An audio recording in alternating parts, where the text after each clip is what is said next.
Welcome to ప్రజా ప్రకాశం news. కట్ట శింగన్నపాలెం ప్రాథమిక పాఠశాలలో మంగళవారం ఘనంగా భారత రాజ్యాంగ దినోత్సవాన్ని ఘనంగా పండుగలాగా నిర్వహించారు. ఈ సందర్భంగా రాజ్యాంగ నిర్మాత డాక్టర్ బిఆర్ అంబేద్కర్ చిత్రపటానికి పాఠశాల సిబ్బంది పూలమాల వేసి నివాళులు అర్పించారు. పాఠశాల ప్రధాన ఉపాధ్యాయులు పి సుధాకర్ రావు అధ్యక్షతన జరిగిన ఈ కార్యక్రమంలో ఉపాధ్యాయులు రాజ్యాంగ పరిషత్ ఏర్పాటు, ముసాయిదా కమిటీ ఏర్పాటు, రాజ్యాంగం ఏ తేదీన ఆమోదించబడింది, ఎప్పుడు అమలు చేయబడింది, రాజ్యాంగం యొక్క నియమ నిబంధనలు తదితర విషయాలు విద్యార్థులకు తెలియజేశారు.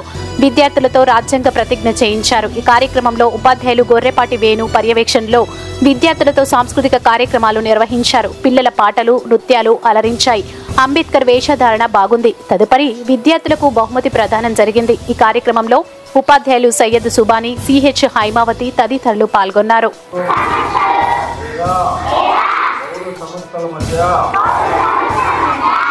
వివాదం శాంతియుత మార్గాల ద్వారా పరిష్కరించబడాలని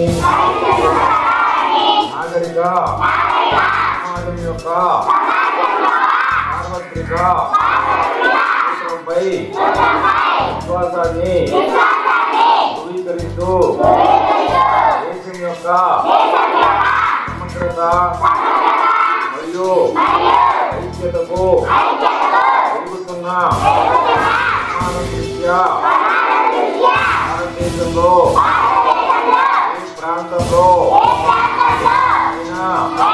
లేదా ఆ పొరుగు ప్రాంతంలో ఏదైనా వివాద విషయంలో కార్యనిర్వహించను